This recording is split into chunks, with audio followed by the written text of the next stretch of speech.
Can we get online? Can we get online?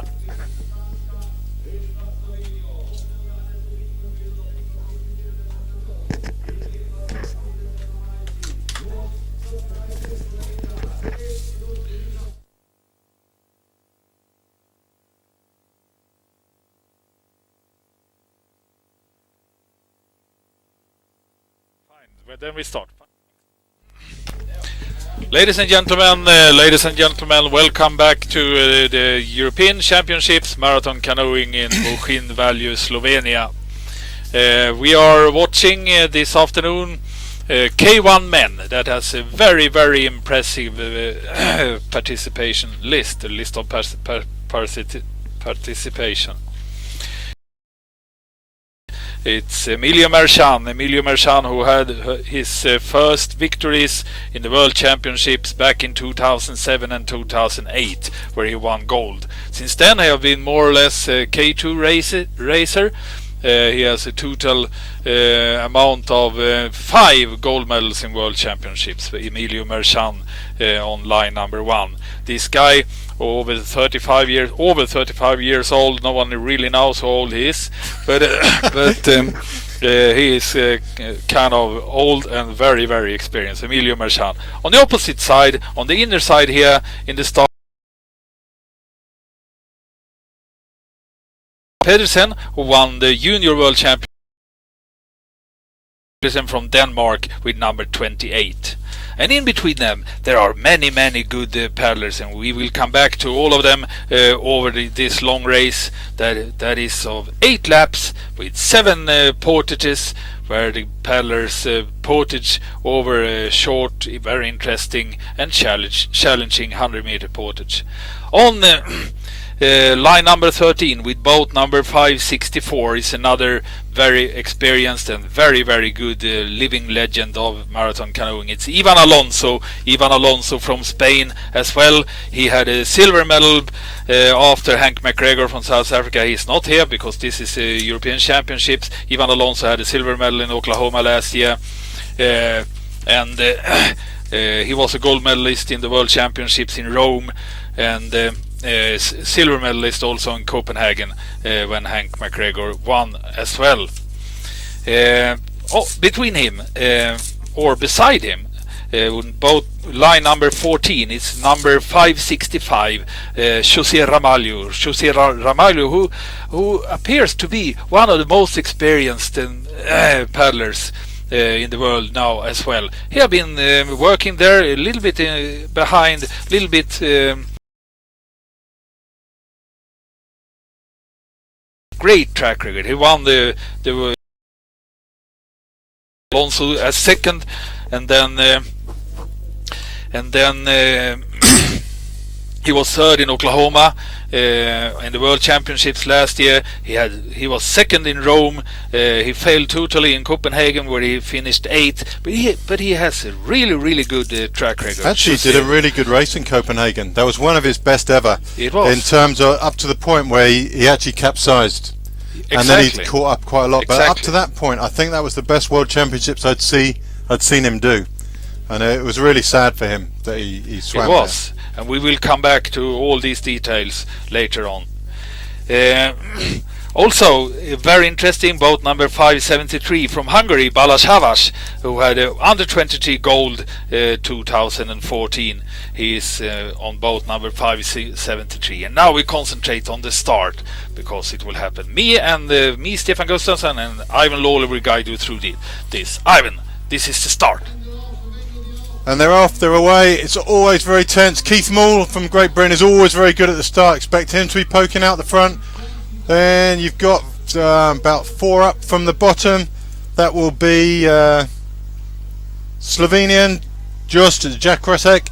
He's a sprinter, I believe, so he may be fading later on. But also France is there, France, Urban Quentin, and on the inner side here is Merchan, Emilio Merchan, who set up the greatest speed from the start. Emilio Merchan, and on his left-hand side is coming across at speed. There is Keith Moore to try and get straight onto Merchan, and boom, straight in there. very nicely excellent done. work from Keith Moore. Yes, and on the inner side of Merchan is Adam Jakob. Very quick draw him. Moving to the left-hand side of Merchan, because he know that Merchan will try to keep the initiative until the first turn up there. And you also know that whatever happens, Merchan will be at the front. So if you're with Merchan, he'll be there. He will take you to the front if he needs to get there. He can be your route to the front as a guarantee. Jakob Adam there, also medalist in previous European Championships, mainly a K2 paddler up to this point. And on the left of the picture there, that's Ivan Alonso, easily identifiable by the pink nose on the boat there. And he is going to come up round, and he will try and squeeze out Adam and get on the side level with Alonso. Absolutely. Next to him, the Belgian paddler, I've been tipped off that he's also going very well, Dries Corrin. I've had information from his countrymen that he is one to watch as well. He's new in the marathon, I think. And it's been a long time since we've had a Belgium really top-end performer from Belgium. So coming that's from good 1,000 meter, Jonathan Renard from Belgium is up there. But you could see when they disappeared in the fog there. It's not foggy actually. It's just very hot here. So that's why it's a little bit blurry on the pictures here. It's very hot. It's 30 degrees or so. But it's Alonso. You got Alonso trying to go round again.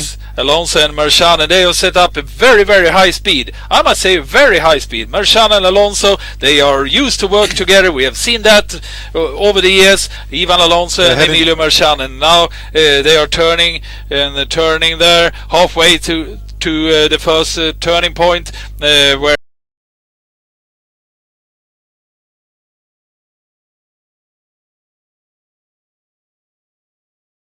I've never met Corrin before. So he made a much more concerted effort. Second time he did make it to the front group there, which he didn't on the previous attempt. But people like Alonso, Merchan, they won't let that group settle until they're happy at the front of it, or at least in those front few, so they know they're safe. Yeah, their tactics usually is to set up a very high speed from the start. They are not the type of paddlers that will go through the full race in top, but they are good tacticians and work well together. Between them, they've got so much experience. I think they've even raced K2 together at some point in the past. I think that's all changed in the recent past, but they know each other well. They know they can rely on each other to do an awful lot. It gives you that little bit of relaxation in your mind, knowing someone else up there. People like Corrin, though, they come into a race like this with obviously a lot of good physical speed. They know what they're trying to do, but nobody's met them before, and that throws an element of confusion into the rest of the field. They've got a short time to learn about Corrin before they actually have to deal with him later in the race when things get a bit more critical. So they will all have a little bit of an eye on him. It'll be a bit of a surprise to them so far, and they will have to learn a way of dealing with him. Now, the big guys, if they get the choice, if they have their way, they'll be choosing roughly who's allowed to stay with them and who isn't. People who start to hassle those leaders, they'll be given the roughest washes, and they will be essentially asked to leave that front group at some stage.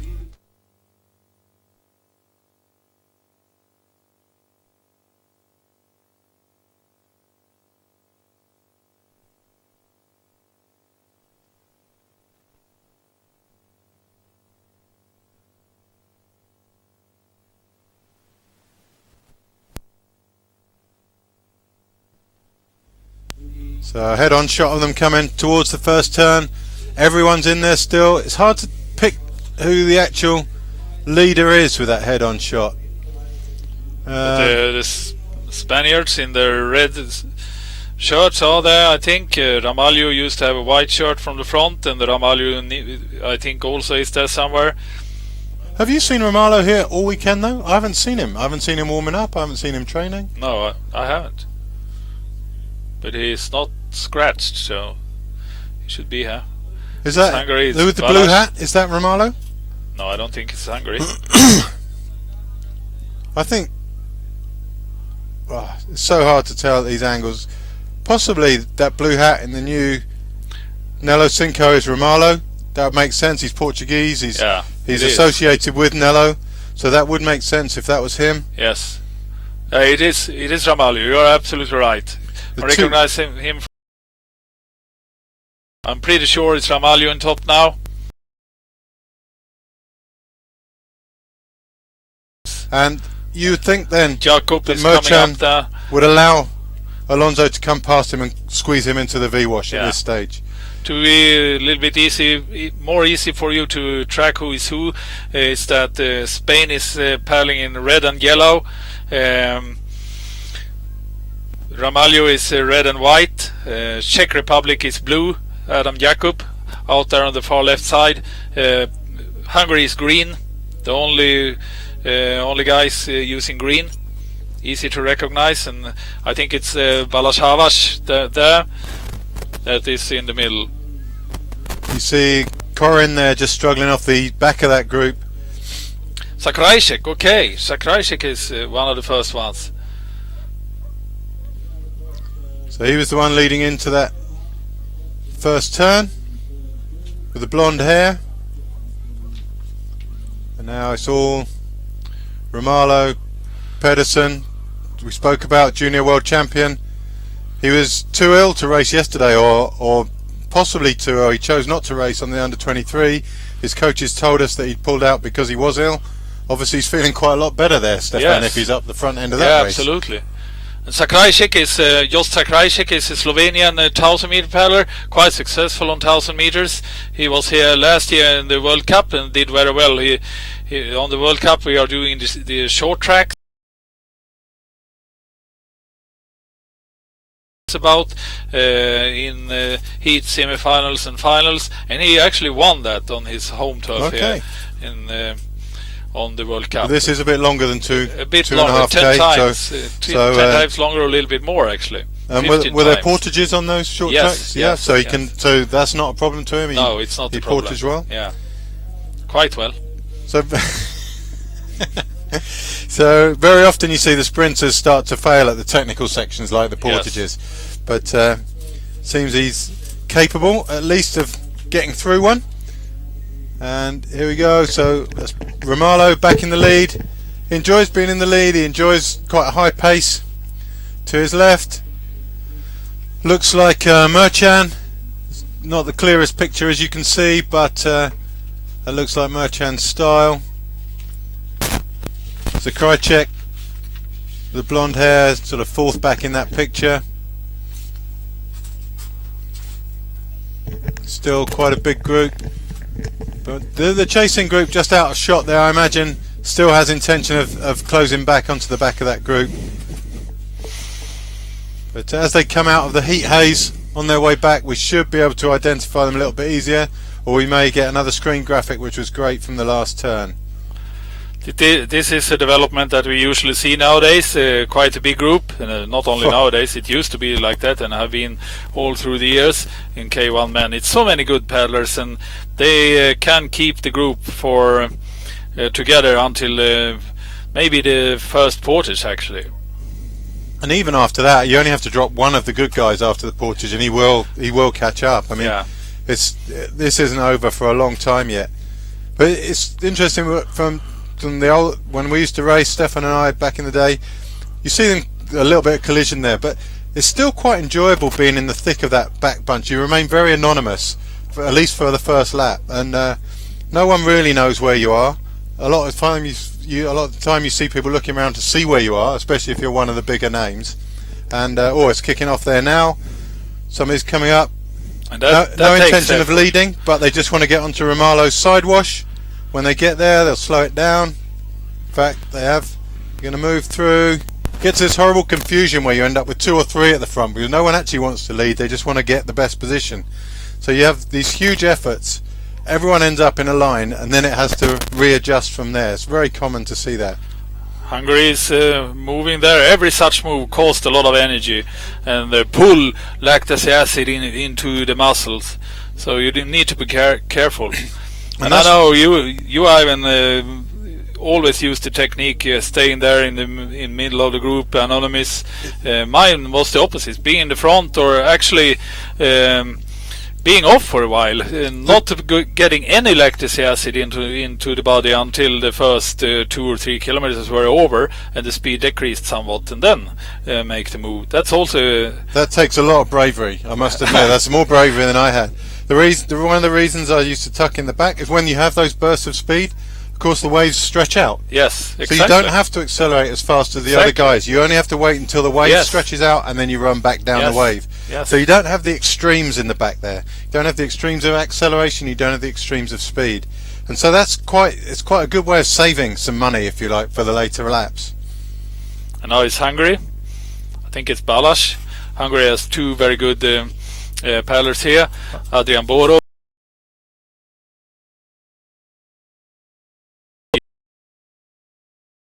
Early on, Adrian Boros. And he's flanked by both the Spaniards, so good at keeping themselves out of trouble.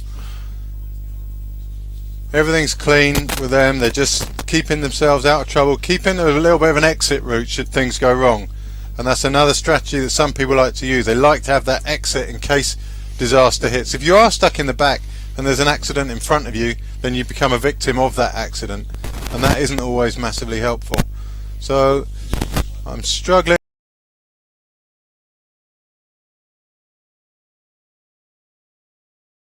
Work shy. He'll be fighting to get back on terms with these guys. So just trying to work out who is in there.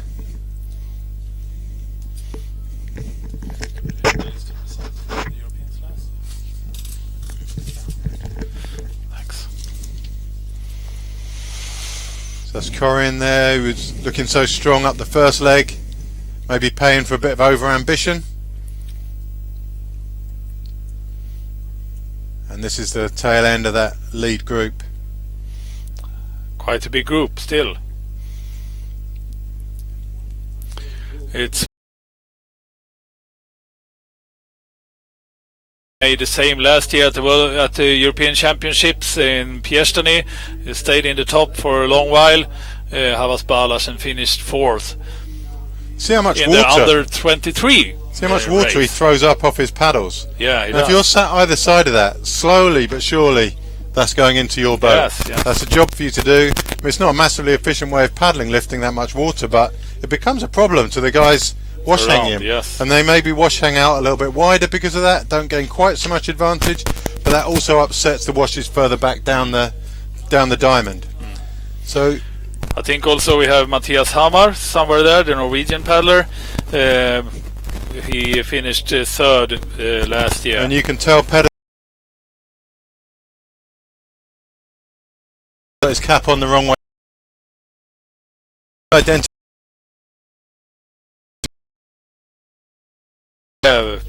Pretty much so. Mathias Hamar is not that old either. We got Italy in there.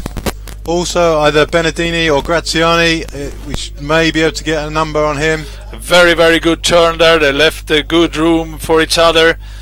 Wonderfully done.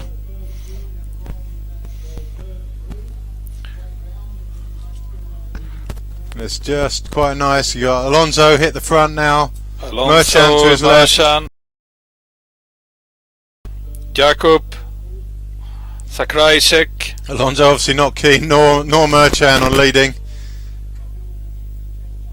588. Back Who's to that? it again. Ivan, 588. 588. 568.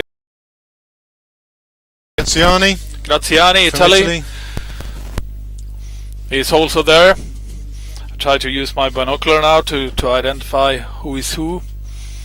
Still got Zakracek in there, and a few more have joined them, tucked on the back of that group again. Now the leaders don't really mind people tucking on the back of the group. It's hard work back there for some of them, and if they're there for a while, actually it makes no difference to you as the leader. They will be falling off again later at the next turn of speed. The race, you can see, is stopping and starting, stopping and starting. No one really wants to lead. In a minute someone will do a big flurry because they're getting fed up with all the collisions in the back. Someone will want to break out to the side usually and come all the way up the side, and hopefully the group will reform around them. But at the moment it's just a bit of a bun fight in there. And it looks like it's Merchant starting to... It's shifting a lot in this early stage of the race. Everyone fighting for a good position.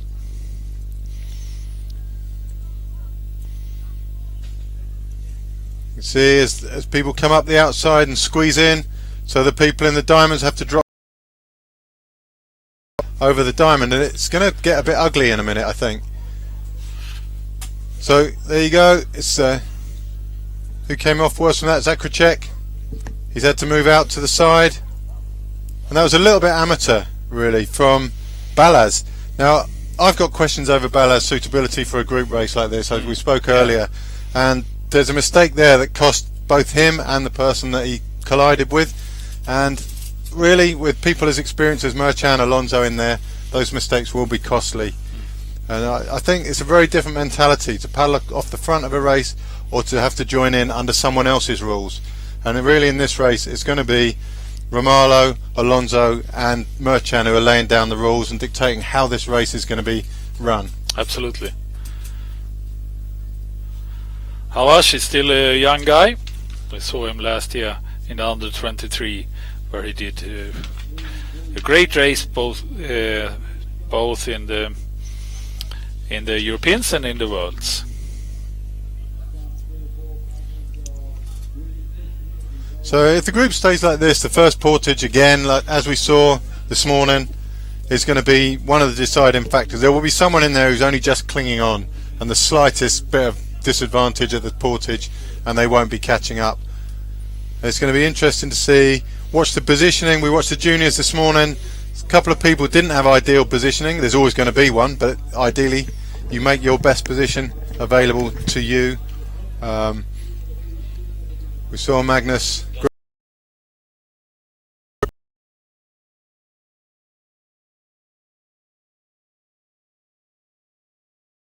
So as they make their way up to the top turn, maybe we'll get a head-on shot as the cameras change, and hopefully we'll get a nice graphic as they go around the corner, and we'll just see who's there.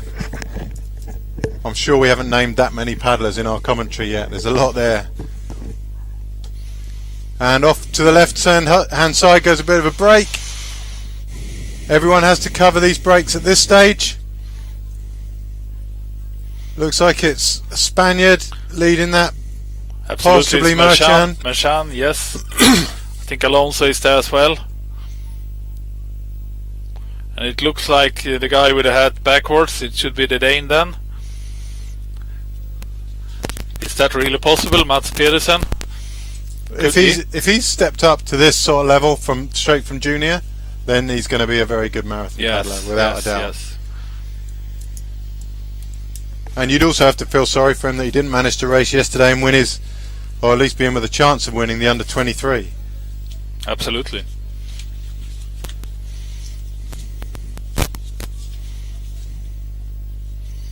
I've just lost picture for a moment there, and luckily we're back on straight away. So this is picture as they head towards the first turn.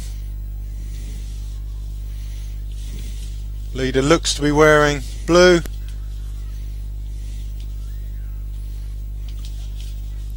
It will either be Graziani of Italy or someone from the Czech Republic. Two Spanish still there, Romalo still there, all the main contenders. Graziani's got the blue headscarf on, a little bit of Italian style there, Stefan. You've got to admire anyone who's got the nerve to wear a headscarf while they race. But it's Italy.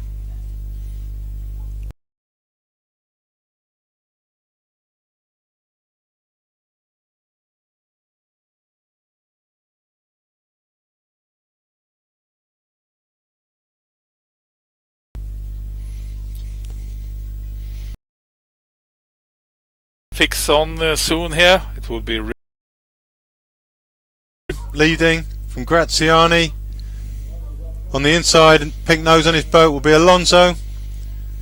Interested to see who's tucked in behind them. White nose of the boat there, and it's Merchan. There's a bit of experience for you. And Alonso in the middle there. And at the same time, Zakracek is fighting his way uphill. There we have them, Adam, Alonso, Graziani, Urban, French, the Urban. No, Urban. Max Pedersen is there. Urban is his friend, sorry. His friend. But he's got good history. Yes. He's been first and second at Junior Worlds on the same year. So he's second in the K1 and first in the K2 way back in 2006. And there are 12 paddlers within 8 seconds. So it's a fairly big group there. Jakob Adam in the lead. Very experienced as well, both as a K2 and K1 paddler. Jakob Adam from Czech Republic.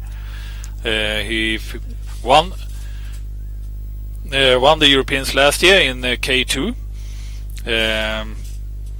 And he had a bronze medal in Singapore together with Odvarko in K2 also.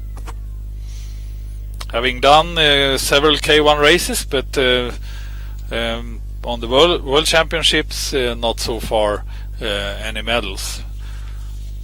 But it could be. Group surely favours the more experienced Absolutely. paddlers. They'll find the places where they can rest. They'll always be slightly safer than the other guys. They'll be more cautious. They won't get into any fights they don't need to get into. And it'll be very interesting. They're not in sight yet, even from the commentary box, but they're coming down that back straight towards the third turn. No portage on the first lap. I think that's the first time I've remembered that since we got here. But I'd like to say that I did just then. I'm quite proud of myself there.